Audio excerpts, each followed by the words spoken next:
حي على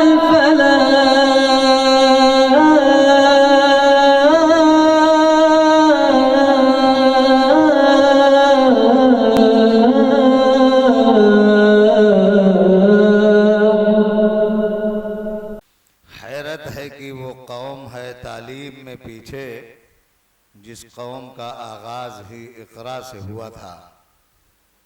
موضوع ہے علم کی فضیلت، بیان کرنے والے ہیں عبدالعزیز عبدالحلیم۔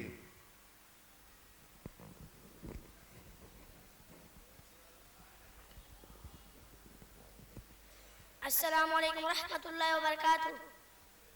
نحمده ونصلي على رسول الكريم اما بعد، وقال الله تعالى فاعوذ بالله من الشيطان الرجيم بسم الله الرحمن الرحيم اقرأ باسم ربك الذي خلق خلق الإنسان من علق اقرأ وربك الأكرم الذي علم بالقلم علم الإنسان ما لم يعلم۔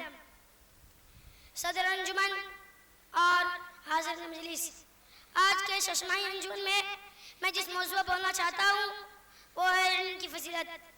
سامعین اکرام، ابھی آپ کے سامنے جو آیت کریمہ پڑھی گئی ہے یہی وہ پہلی وحی ہے محمد صلی اللہ علیہ وسلم پر اس وقت نازل ہوئی جب آپ غار حرا میں عبادت میں مصروف تھے کہ اچانک جبرائیل علیہ السلام آپ کے پاس آئے اور کہنے لگے اے محمد پڑھیے۔ آپ صلی اللہ علیہ وسلم نے فرمایا میں تو پڑھا رہی ہوں۔ جبرائیل علیہ السلام نے آپ صلی اللہ علیہ وسلم کو زور سے بھینچا اور کہا پڑھیے۔ آپ صلی اللہ علیہ وسلم نے پھر وہی کہا میں پڑھا رہی ہوں۔ جبرائیل علیہ السلام نے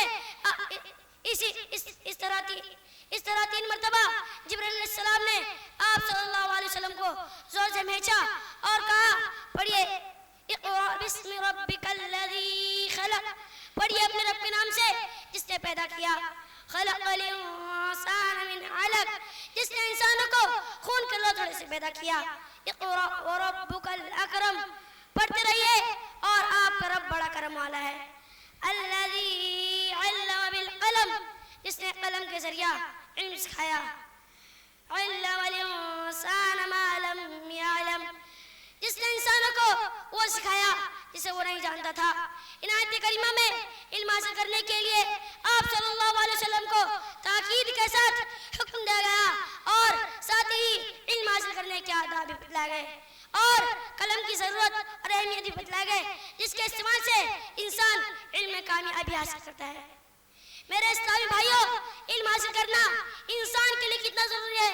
اللہ تعالیٰ نے قرآن مجید میں بار بار علم اور اہل علم کی اہمیت و فضیلت کا تذکرہ کیا، جیسا کہ ایک مقام پر اللہ رب العالمین فرماتا ہے